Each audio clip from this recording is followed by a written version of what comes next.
Welcome back to another technical deep dive here in the debug zone. Today we're tackling a big question and breaking it down with us from other users.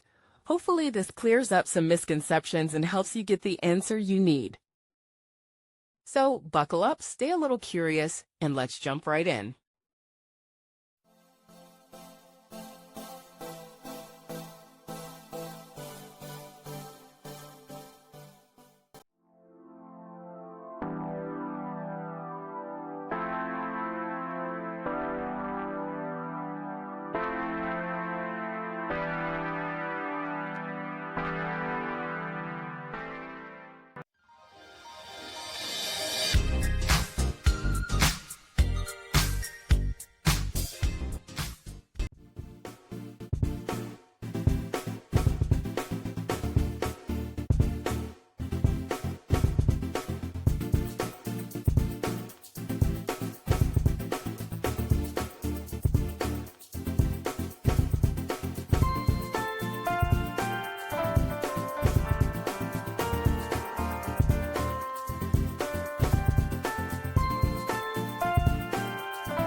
And that's a wrap.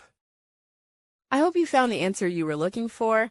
If you did, take a second to hit that subscribe button. It really helps out. And let me know in the comments which solution worked best for you. See you next time in the debug zone.